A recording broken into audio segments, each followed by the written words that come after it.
Y muy buenos días. Continuamos con nuestro diplomado en cirugía oral. Llegamos pues al fin de estas 20 clases que incluyendo los exámenes, por supuesto, en los cuales hemos tenido el gran gusto de conocer muchísimas personas, muchísimos colegas nos han permitido entrar a su computadora o a través de su computadora llegar a su consultorio y poder conversar sobre estos temas de cirugía oral. Al día de hoy vamos a conversar sobre injertos óseos, que es un tema muy importante, no solamente de actualidad, sino que es muy importante en la práctica clínica.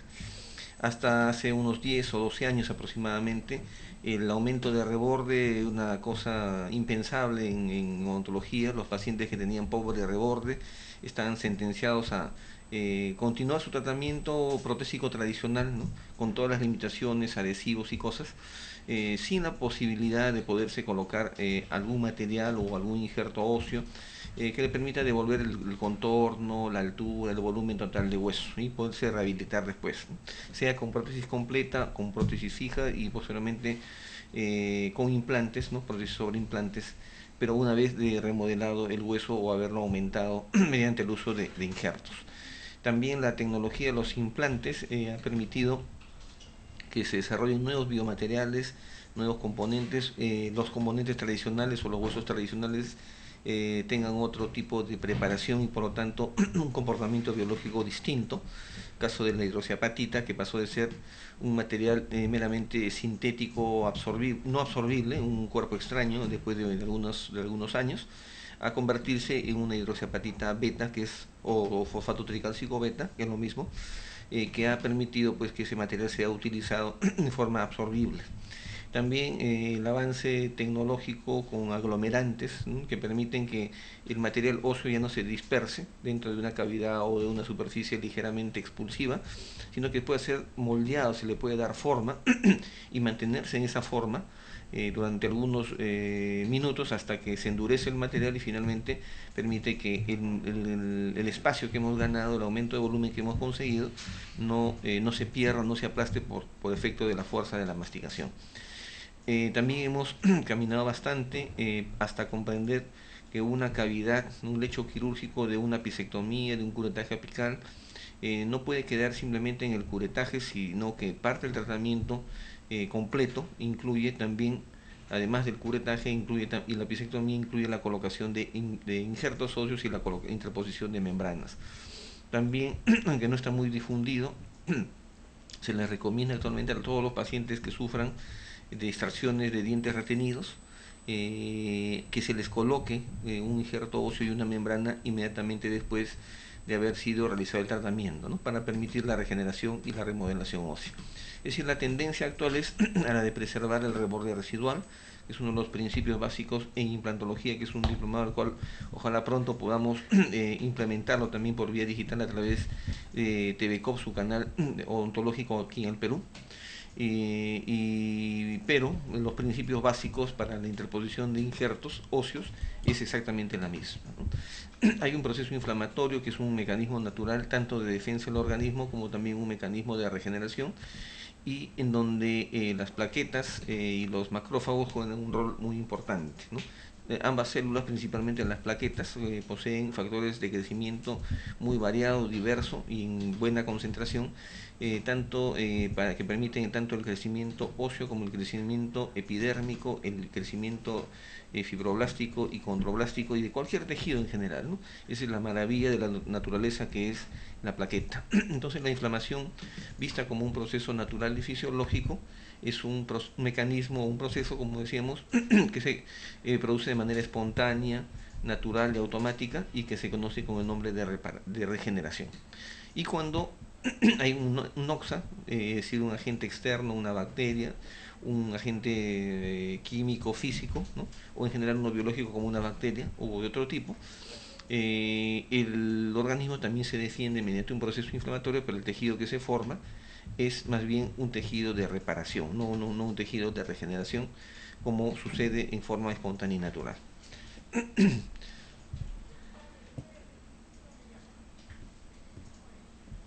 Aquí, por ejemplo, vamos a observar, se fue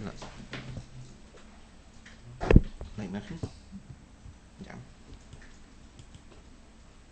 Ujú.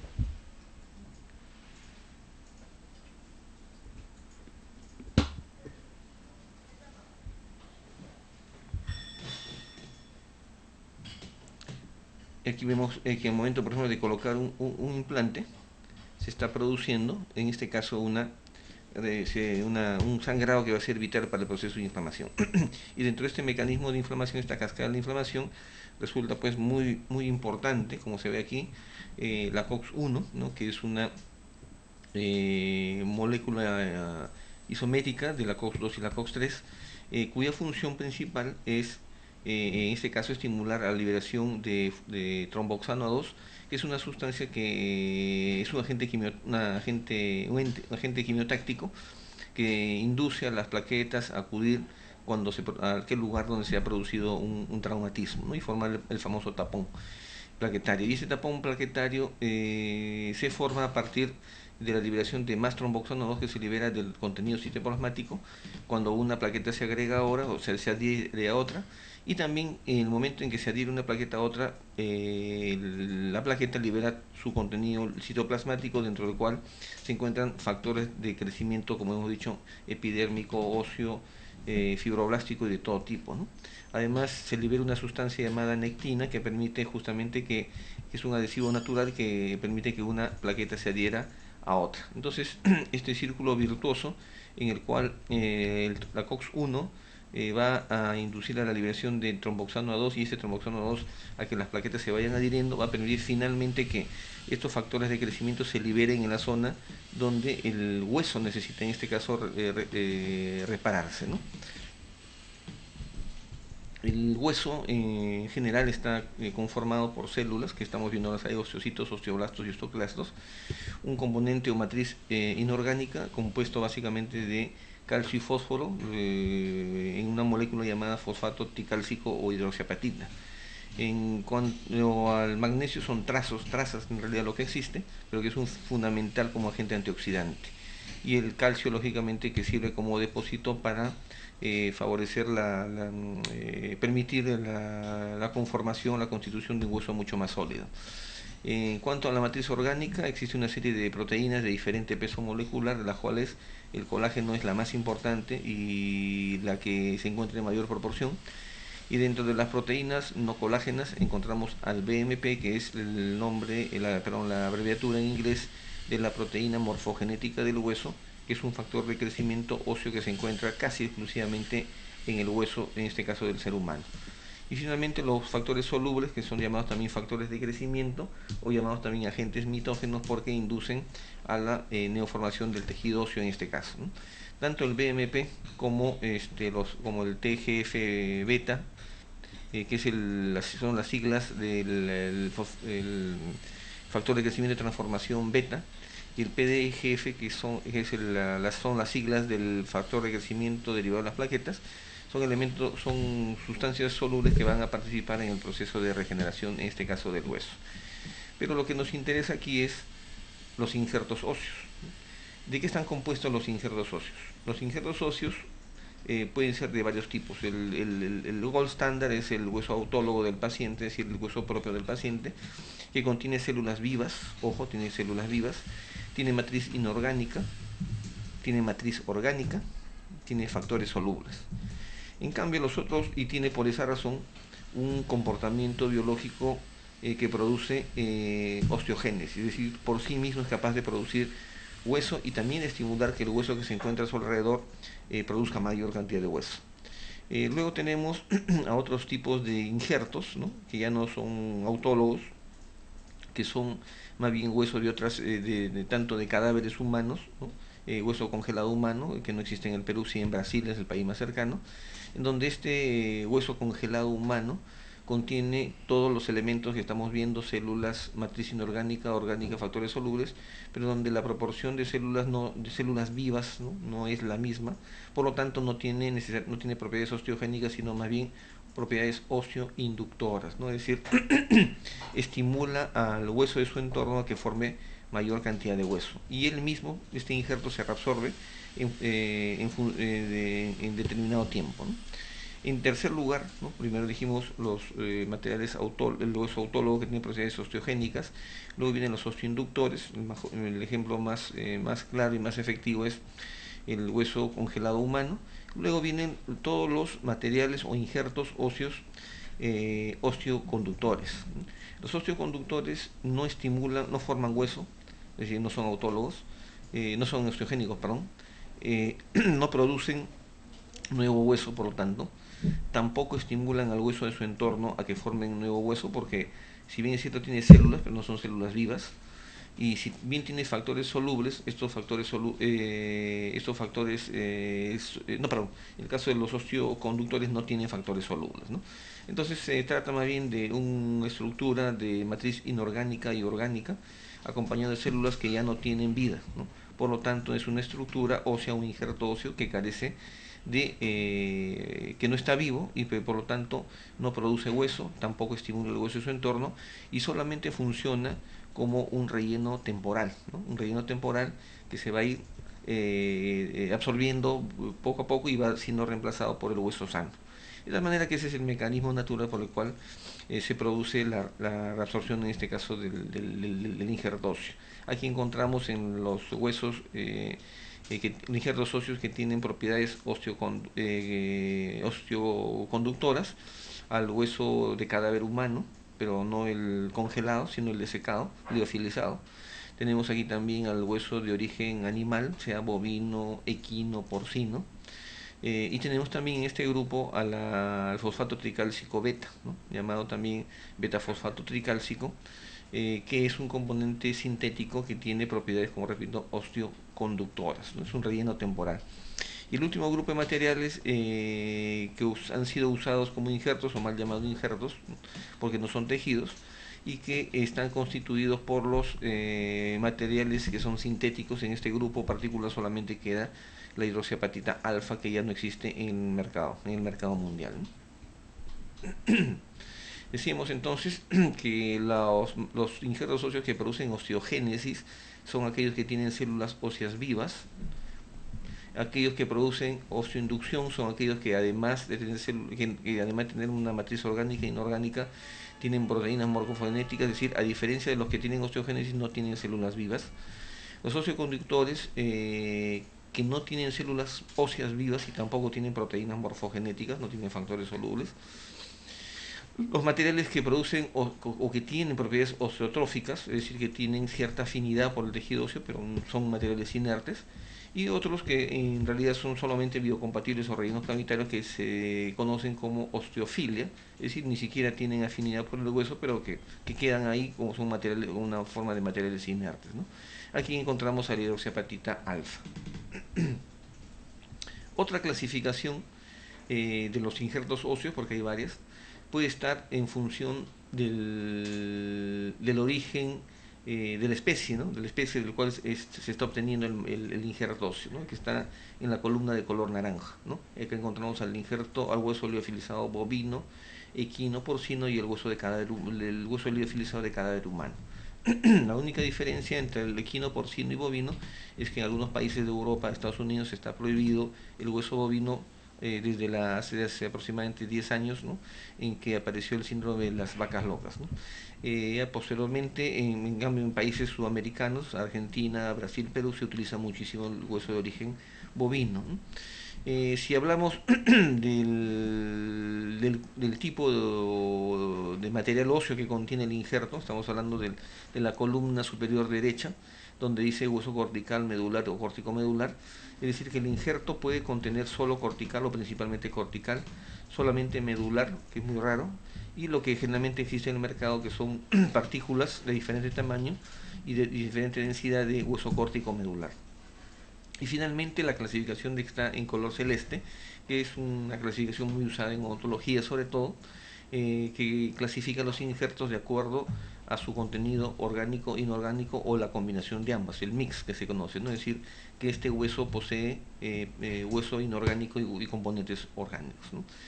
Cualquiera de estas formas, tanto la de color naranja como la de color gris, como la del color el color violeta, ¿no? Como el de color celeste, pueden tener presentaciones comerciales en forma de polvo o en forma de bloque. También tenemos un material muy interesante llamado Grafton o matriz ósea demineralizada, que es un producto que fue sintetizado en la década de los años 80, ¿no? Tuvo mucha vigencia en los 90, actualmente no se utiliza mucho en realidad. Tiene tres presentaciones básicas, una densa, una flexible y una en forma de gel. Y este material es muy interesante porque puede ser moldeado, contiene un pláster, ¿no? Que permite que el material en su presentación densa pueda ser moldeado y adaptarse a la forma del tejido. Tiene propiedades osteoinductoras y es sumamente interesante. En cuanto a los injertos óseos, no es una publicidad, es simplemente un ejemplo. Acá vemos la presentación comercial de la empresa Genius de Brasil, que tiene tres presentaciones comerciales de hueso orgánico, inorgánico y mixto, ¿no? De los tres, el único que ha demostrado que tiene una indicación exitosa particular es el gen mix, o el mix en general, ¿no? La presentación mix en tratamiento de elevación del piso del seno, del piso sinusal, ¿no? En otras condiciones, sea orgánico, inorgánico, mix, el comportamiento biológico, sobre todo en cavidades, lechos quirúrgicos cavitados, es muy parecido, ¿no? La forma de preparación es muy simple, es hidratarlo con agua destilada, cloruro de sodio, o mejor aún, con sangre, ¿no? Para permitir una mejor una mejor compatibilidad y un mejor comportamiento biológico durante su depósito en el hueso humano, ¿no? En la cavidad quirúrgica. Se dice, por ejemplo, que aquellos pacientes que reciben injertos óseos previamente hidratados con cloruro de sodio o con agua destilada presentan menor porcentaje de éxito, es decir, presentan mayor grado de reabsorción que aquellos huesos similares cuando son hidratados con sangre del paciente. Aquí tenemos una presentación particular de esta empresa Baumer, que es el Ortogen, que es el hueso en bloque, que también existe en la empresa Osteotec, ¿no? Y también en otras empresas, que es un bloque de hueso que permite ser tallado y ser utilizado como injerto en bloque, ¿no? Para aquellos pacientes que no aceptan o no desean que le tomen un injerto de su mentón o de alguna otra parte del cuerpo, ¿no? Este material, una vez que es tallado, se hidrata con sangre, ¿no? y es colocado y es fijado con un tornillo de manera similar como cualquier hueso fijado con la técnica de injertos en bloque, como estamos viendo aquí, ¿no? Entonces, el hueso es moldeado, es adaptable y lo más importante es un traumatismo menos para el paciente. Esta es otra empresa, la empresa Osteobiol, ¿no? Muy difundida en Europa, ¿no? Que tiene una presentación muy particular, en este caso en blister, ¿no? Que permite que se utilice uno de los contenidos en cada blister sin contaminar el resto. De otro lado tiene una particularidad, contiene un pláster, estos vienen en forma de cilindros, y estos cilindros pueden ser después de ser hidratados con sangre, adoptan la forma de la cavidad, ¿no? Tiene un pláster ¿cómo se llama? Una sustancia, un aglomerante que permite que el hueso se moldee a la forma del lecho, ¿no? Aquí vemos un ejemplo que está siendo colocado en una cavidad después de una pisectomía. Acá está el hueso totalmente hidratado con la sangre del paciente, después se le coloca una membrana y se hace el suturado. Este material, el Grafton, habíamos dicho, se llama matriz ósea demineralizada y tiene tres presentaciones comerciales, ¿no? La más utilizada, la que queda más en el mercado latinoamericano, ha sido la que tiene forma densa, ¿no? Que es la que está en el lado superior izquierdo, ¿no? Que tiene dos fabricantes importantes, uno de la empresa Osteotec y otro de la Cruz Roja Internacional. Finalmente tenemos a los injertos sintéticos, si cabe una clasificación adicional, que pueden ser en polvo o en bloque, en el cual encontramos al fosfato tricálcico alfa y beta, ¿no? Beta o fosfato tricálcico o beta, ¿no? O beta fosfato tricálcico, que es exactamente lo mismo. El término aloplástico significa que son materiales sintéticos, biocompatibles, ¿no? Esta es la presentación histórica, que ya no existe en el mercado, de la hidroxiapatita alfa, ¿no? Que tenía dos presentaciones, una presentación densa y una porosa. Esta es la porosa. y que luego de ser hidratado y introducido a la cavidad.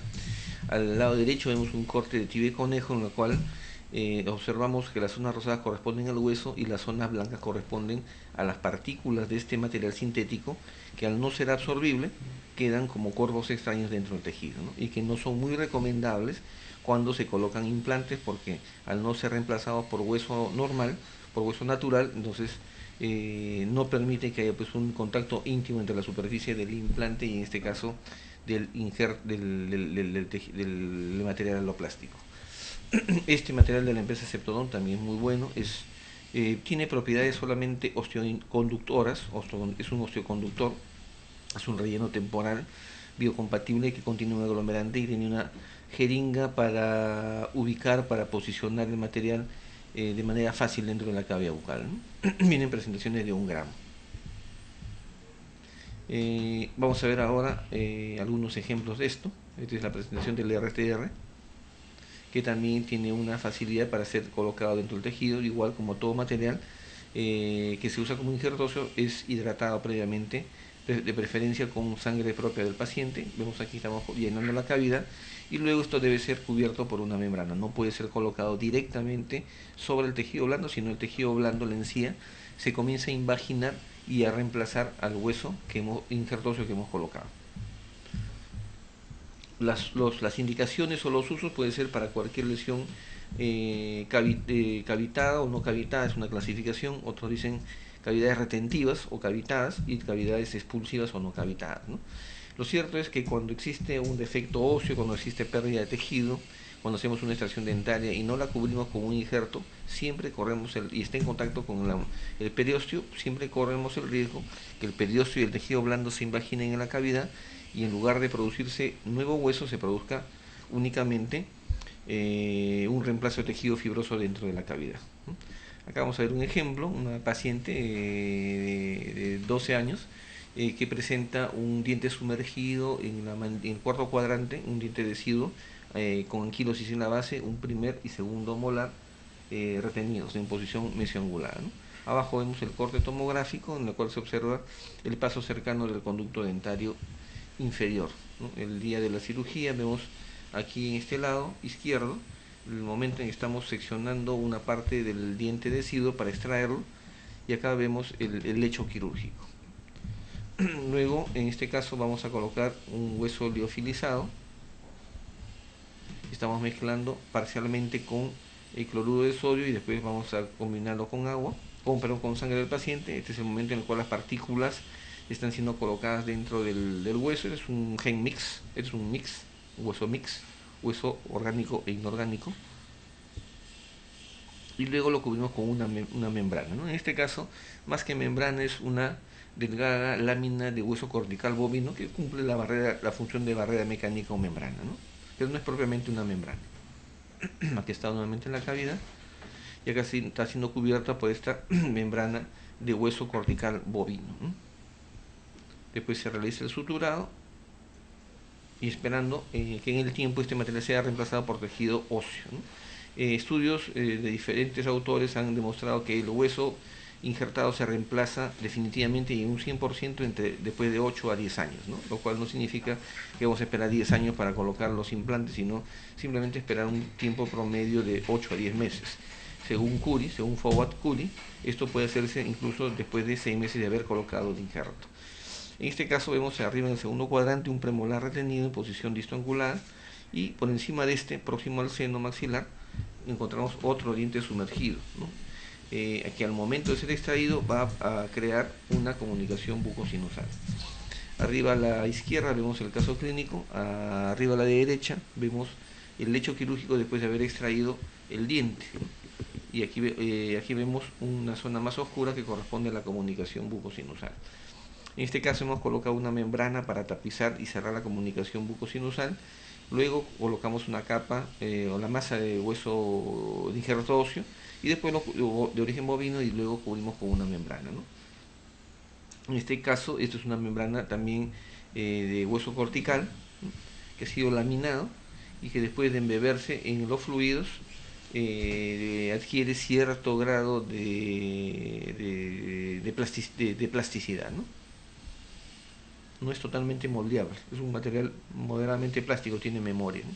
Y luego viene el suturado, que debe cerrar herméticamente la herida para que el medio bucal no esté en contacto ni con la membrana ni con el hueso.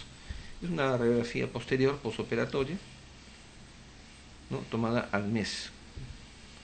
En este otro caso vemos un paciente de 10 años que tiene una imagen radiolúcida de contornos definidos en forma de gota de agua invertida, ópera de agua invertida con una pieza dentaria adentro, corresponde a un quiste dentígeno, ¿no? Vamos a planificar su extirpación, ¿no?, y luego inmediatamente el relleno con hueso liofilizado de origen bovino mixto, es decir, orgánico e inorgánico. Esta es la vista clínica. Esta es la tomografía en corte coronal, donde se ve el diente supernumerario. Este es otro corte coronal a la izquierda, y donde vemos el canino, que al parecer, y lateral, que están formando parte de la lesión. La lesión en este caso no ha comprometido el piso nasal, ¿no? Esta es una reconstrucción 3D, donde podemos ver aquí con el cursor, ¿no?, el diente supernumerario, por aquí por debajo el incisivo lateral, y aquí por detrás el premolar, primer premolar permanente, ¿no? Por delante está el incisivo central, y más atrás y hacia arriba se encuentra el canino superior izquierdo. Entonces llega el día de la cirugía, aspiramos el contenido quístico para disminuir el volumen de la lesión y por lo tanto extirparlo con menor daño óseo posible, y el lecho quirúrgico que queda es rellenado con injerto óseo, como repito, de origen bovino, mixto, orgánico e inorgánico. Luego vemos aquí en la diapositiva del lado izquierdo que se cubre con una membrana, y después se hace el suturado. Este es otro caso donde se habían realizado previamente una pisectomía sin colocación de injerto, hacía 3 años aproximadamente. Vemos, por lo tanto, en la boca una sinequia cicatrizal. Al momento de levantar el colgajo y limpiar la cavidad sin hacer osteotomía, vemos que la cavidad nunca se rellenó, porque después de la pisectomía, simple y llanamente, la encía se invaginó y se llenó con un tejido fibroso. Lo que hicimos en este caso, algo programado, fue colocar hueso de origen bovino también, pero de contenido orgánico, y cubrirlo con una membrana, ¿no? En este caso tiene un aglomerante que permite que se adapte más fácilmente a la cavidad, y lo estamos colocando medianamente hidratado para que complete su hidratación con la sangre del paciente. Luego verificamos el tamaño del espacio de la cavidad, y lo cubrimos el defecto con una membrana, ¿no? Lo hemos recortado, lo hemos adaptado, se ve en forma brillante, y después recién se hace el suturado. Entonces, estos son casos que nos permiten ver cómo que la gran utilidad y versatilidad de estos materiales. Acá vemos otro paciente que fue sometido a una pisectomía de un canino superior derecho, y después de la pisectomía y el curetaje se colocó relleno óseo y se cubrió después con una membrana. Acá está la membrana cubriendo la cavidad previamente rellenada con el injerto óseo. Aquí está el suturado, herméticamente cerrado. Después de 18 meses, bueno, acá había un error, este es el posoperatorio de la paciente, quien le hicimos la pisectomía de los 2 dientes. Vemos que la lesión ha disminuido significativamente de tamaño, y externamente no existen signos clínicos de haberse producido una invaginación o una depresión en esa zona. También tenemos el uso de injertos óseos en cavidades más grandes. Aquí vemos un odontoma complejo asociado con un diente retenido, un canino inferior, que después de ser extraído el canino y extirpada la lesión, se va a rellenar la cavidad con injerto óseo y cubrirse después con una membrana, ¿no? En este caso, una membrana de colágeno. Ahí está la membrana. El problema es que esta membrana es demasiado blanda y no conserva la forma del relleno, ¿no? No es muy recomendable en todo caso. Aquí hemos encontrado un defecto óseo después de una extracción dentaria. Hemos rellenado la cavidad con hueso liofilizado, lo hemos cubierto con una membrana que está fija con un tornillo, y este es el resultado después de varios meses. La formación de hueso es inmensa, ¿no? Realmente, tanto en altura como en volumen, ¿no? Es un caso muy exitoso de regeneración ósea guiada. También tenemos otros usos, ¿no?, como vemos acá, para tomar injertos en bloque del mentón, ¿no? Injertos del mentón. Para este caso, cubrir también el hueso con un injerto en bloque de origen bovino, y en la foto inferior derecha un injerto en bloque pero usando hueso congelado humano. Vamos a ver entonces algunos ejemplos de injertos libres y de injertos en bloque. Aquí vemos un caso de un diente reimplantado a la edad de 9 años. El paciente tiene ya 29 años, han pasado 20, y el diente terminó reabsorbiéndose, ¿no? Encontramos un defecto óseo inmenso. Levantamos un colgajo, acá está el diente, el remanente. Una vez hecha la extracción, ¿cómo se llama? La configuración final de la cavidad, el relleno con hueso liofilizado mix y la colocación de una membrana para que lo cubra, y después de un tiempo levantamos el colgajo para poner el implante y vemos que el hueso es mucho más voluminoso que lo anterior, ¿no? Aquí estamos colocando el implante. Vemos un caso en el cual se hizo también la extracción del remanente. Acá está, quedó este defecto óseo, se cubrió con un hueso liofilizado y con una membrana. Ahí está, fijando con un tornillo de injertos. Y este es el día, después de un año aproximadamente, cuando abrimos el colgajo para colocarle sus implantes, ¿no? El volumen óseo es inmenso. Acá están los dos implantes finalmente colocados.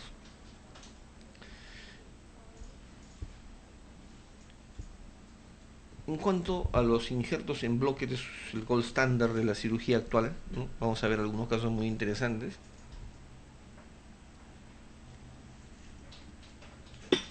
Paciente que va a perder definitivamente su incisivo central superior izquierdo, no hay nada de soporte óseo, está sostenido en la boca simplemente porque existe una corona de porcelana fidelizada al diente contiguo, ¿no?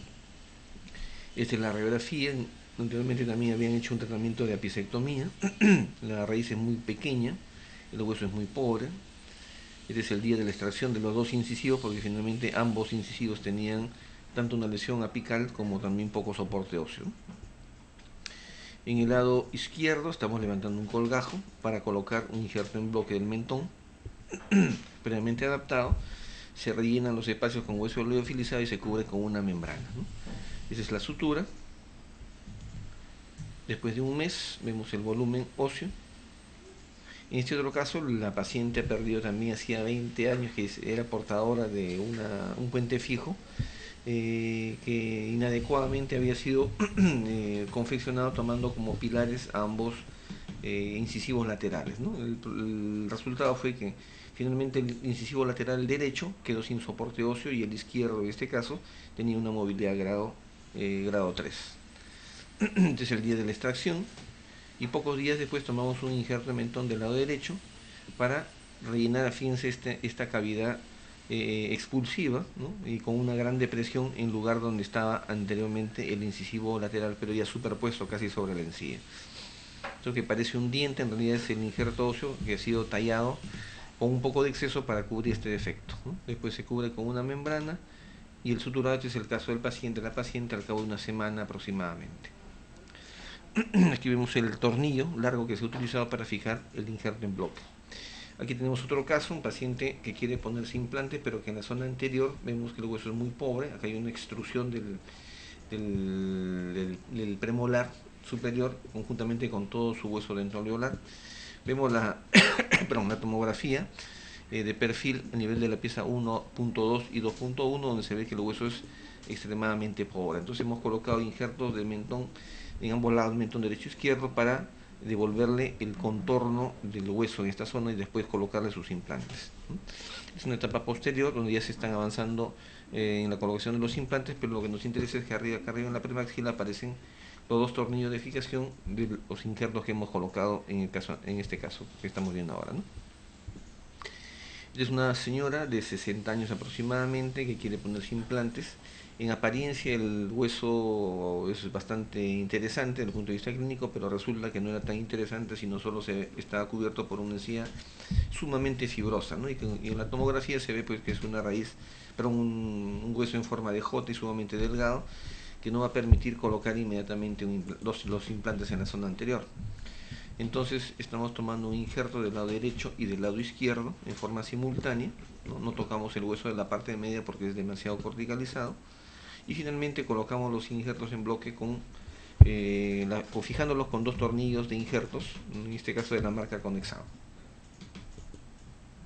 Después cubrimos todo el tejido injertado con membranas, con una membrana de cortical bovina y el suturado. Esta es la panorámica posterior, en donde se ven dos imágenes radiopacas que corresponden a ambos tornillos. Este es aproximadamente 5 meses después, previo a la colocación de los implantes. Entonces la diferencia en el volumen es evidente.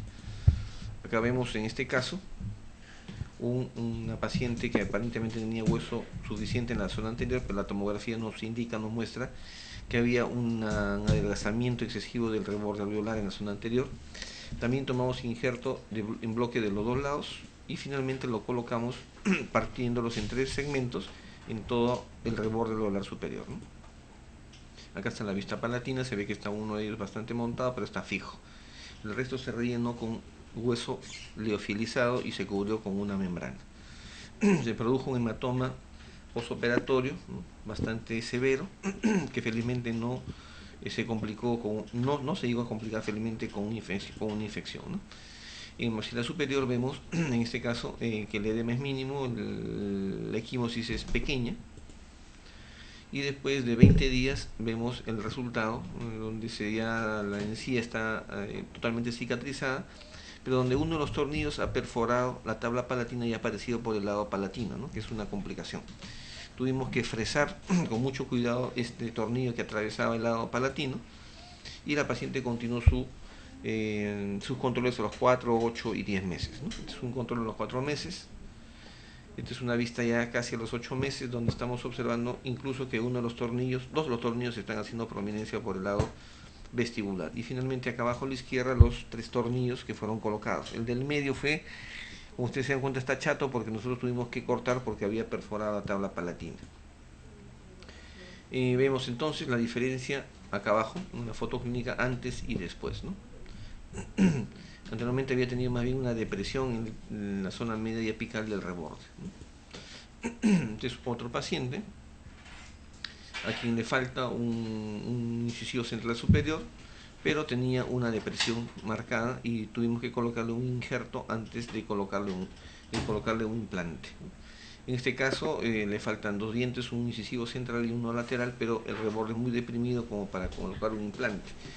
Vemos aquí arriba a la derecha el corte sagital, donde se observa que hay poco hueso, y acá abajo en la vista axial se comprueba efectivamente o se corrobora nuevamente que no existe hueso en la tabla vestibular, ¿no? Tomamos un injerto en bloque del lado derecho, lo fijamos en el maxilar superior como vemos ahí, y luego la membrana y finalmente el suturado con ácido poligláctico, en este caso número 5 ceros, ¿no? Vemos la diferencia antes al mes.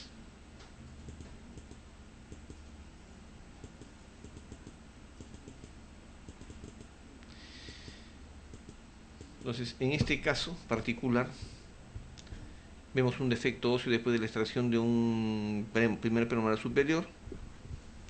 Estamos utilizando un hueso de origen bovino, pero en forma de bloque, que estamos tallándolo, le estamos dando la forma. Finalmente, como vemos aquí, tiene una depresión en forma de caballete, en forma de silla de montar, que va a estar colocado sobre la cara vestibular del reborde residual donde existe el defecto, ¿no? Esto lo perforamos con un tornillo y que luego va a servir para ser fijado o para fijar el injerto sobre el lecho quirúrgico. Después se cubre igual con una membrana y ustedes se dan cuenta que este hueso es radiopaco, no aparece en la radiografía. Entonces hemos terminado no solo esta clase sino este diplomado, que me he sentido encantado de poder compartir con ustedes, ¿no? Ha sido 2 evaluaciones por vía digital, en donde ustedes han tenido la oportunidad de resolver 2 exámenes que espero hayan sido lo suficientemente interesantes como para mantenerlos en atención, y además las clases que han sido transmitidas en la plataforma virtual de TV COP durante todos estos meses. Esperamos que pronto continuemos con otros diplomados.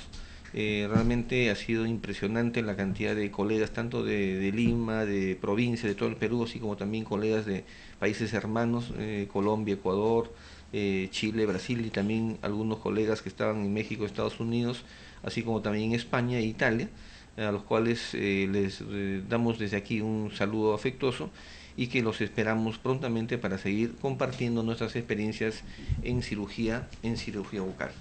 Espero que tengan un bonito día y que todo sea felicidad en sus hogares y que continuemos con este trabajo quirúrgico.